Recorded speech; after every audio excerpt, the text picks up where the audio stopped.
Our next guest on our show today is, again, one of the top businesses in the automotive repair segment in the automotive industry in our nation.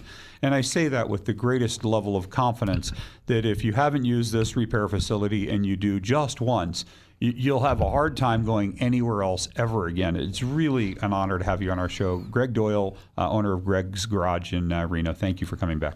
Good morning, Mitch. How are you today? Fantastic. I said earlier, I think this is going to be the most informative show that we've ever had for our community and educational value. And you're not going to do anything but add to that today with the topic of radiators and what the most common causes of radiator failure are. Most common causes of radiator failure is lack of service. Talking about the coolant that your engine runs with. It's designed to absorb heat. So you're running your engine, it gets hot. Where does that heat go? Well, that's what the coolant's for. It absorbs that heat and lubricates the system. So over time, you need to service that coolant and replace it, especially on the newer cars. You're talking high heat. You're talking diesels that are running huge temperatures. And where's that heat going? Into the coolant. And the coolant gets hot, it breaks down. Then what happens? Water pump, radiator, hoses, heater core. You got all this stuff following it. So what you really need to do is stay up on the coolant, and then we won't have this radiator failure. But when you do have radiator failure, then you have a choice of what you're going to buy. Well, and thank you for starting with just again, one of the most common problems with radiators failing is neglect. And you said, I think people think that their radiator their coolant is to keep the car cool when it's hot, but it's used year round. It does heat dissipation year round. Yeah, lots of heat dissipation, plus the lubrication. You figure it's got to lubricate the parts inside that engine too, the water pump and all the moving parts. So you have lots of wear and tear going on. And back to just a simple maintenance with different types of coolants. A lot of people are putting in yellow with red and red with green, and, each one has different values. The manufacturer is trying to get the most out of the coolant, and they're telling you 50,000 miles. But, what is your car telling you?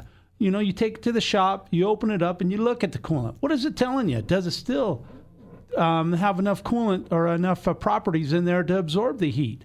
Is it still, have color, or is it starting to rust out? Is because it's a sign of something else going on in your engine. So keeping an eye on this is important. So just because it says 50,000 doesn't mean you just do that at 50,000 miles. You may, because of the climate you drive in. Some people will drive, from here to Vegas and get into the triple-digit heat, and it does break things down. Higher heat, faster wear. Pulling your boat up to the lake, I'm sure you can add a little more heat to the system.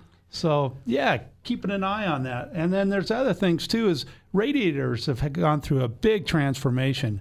Radiators used to be made out of copper, and they could expand and contract and could handle the heat and the cold a lot better. And nowadays they're made out of plastic, epoxy, and aluminum, which totally changes the composition. I mean, this stuff, a little bit of expansion and contraction, you start getting seams that are leaking, easy for the radiator to expand and then bust. The plastic it'll get so hot it'll just erode. So watching your cooling system is really important nowadays, really important. Well, and then one more thing to add, you got the heater core part of this system, right, which is inside the car. It controls your heater and your defroster. So we got part of that as this cooling system too. And that thing, same thing, it's made out of a cheap material inside your car. You got to pull the dash to get to the heater core. So, changing the coolant, big. Another thing I found, I grew up here in Reno, and the water here, it's got a little bit of mineral content. Cars nowadays are real susceptible to what kind of water you're putting in there. You're supposed to put distilled water in these cars to keep this mineral content down. And, I've noticed over the years that I switched to that to keep the parts from wearing out so much, as much electrolysis going on. Well, and thank you for saying that. This one fascinated me, is electrolysis having to do with radiators. So first, explain what this is and how it even happens. Well, a lot of times a vehicle won't have a good ground system, and the electricity is trying to find a home. It wants to go back to the battery, and it'll take any path it can of least resistance. Sometimes it goes through the cooling system, and when it does, it just eats it up. Just turns that coolant into something you don't even want to see because it's electricity trying to find its home. And so it can actually, just because there's a poor ground on a vehicle, it can deteriorate your coolant in the minimal amount of time. You had said to me that you had one that you had just done a coolant change on. And how within 6 months to a year, it was back to the same problem. The coolant was like a rust color, and the amount of amps going through that water was incredible. We could measure the voltage in the water. So having a shop that really understands that and would know even to look for something like that is extraordinary, because that was a new one to me, and yet and not the norm. That's definitely not the norm. But ever since I heard about this, I did a little bit of checking, and it does happen. It happens more frequently in some of the older cars with less, where they weren't as well grounded. Right. But it does still happen, especially if people get in there and they start moving things around or doing some custom work. It's even more likely to happen. Maybe a starter didn't get tightened down right, a cable's here or something. It's mechanical. It's going to break. Overpressurization, how does that occur in a radiator? Yeah, overheating. The engine, as water boils, it creates a pressure, and then you have a radiator cap that controls that pressure. So if your radiator cap isn't popping off at like so many PSIs, pounds per square inch, then it goes into the system. And so that's when you'll start seeing ballooning radiator hoses or ballooning radiators. So that happens usually when a cooling fan isn't working or your coolant isn't circulating through the engine. Well, and another thing that I thought was interesting is the fan damage and how that can be caused in a radiator. Yeah. They're just the fan itself can it's changed. So here we don't have a regular fan that runs on a motor like it used to. We got a plastic fan bolted on the radiator with a little electric motor run by a thermostat. So yeah, we've gone through a lot of transformation in these vehicles. So a little bit of heat there is going to warp the fan. It's going to cause that motor to heat up more and not circulate. There's many things. And then I heard that can actually be an attributor to the water pump failures. Right, because you're not circulating the water, you're getting that temperature up there, and you're deforming the plastic. We're not talking about metal anymore. We're talking about plastic. And as soon as it gets hot, it deforms, and you lost it. And how common is this stripped threads or defective radiator caps in this process? Oh, my gosh, all the time.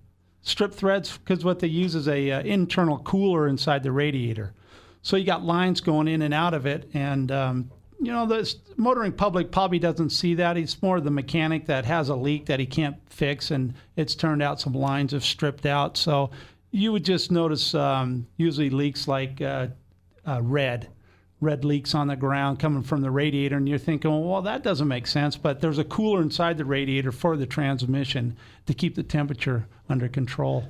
One of the things you mentioned early on about this was the improper coolants being used. And I think a lot of people are surprised to know that you can really create catastrophic problems by mixing coolants. Well, every manufacturer has a different system to maintain their temperature of their engines and to control the heat. So they've developed different coolants. Honda has one, Subaru has one, Ford has one, General Motors has one, Ford has one. They all got their different colors and their different makeups and properties. The engineers are really spending a lot of effort to get the most out of these engines. And so now it's real important that you use correct fluids for these engines. Well, and there's a lot of aluminum engines out there. So if you have an aluminum block or aluminum heads, this is even an area of your car you should be more sensitive to. Is that right? Well, yeah, because of the expansion and contraction, aluminum's a lot more, less dense than the cast iron of the days past. But I think more importantly is the temperatures we're running on these engines. We're getting as much horsepower out of a 4-cylinder as we are an 8-cylinder. What does that tell you? We're cranking up the horsepower, which is consequently getting more temperature. The coolant's got to work even harder. So you got a cooling system that's taxed even more, that takes more maintenance than it did in the past. And so what can be done to prevent these costly repairs when breakdowns of water pumps and radiators and all the hoses and everything else? What should a consumer take away from this conversation? What should they learn? Yeah, normal maintenance and repair.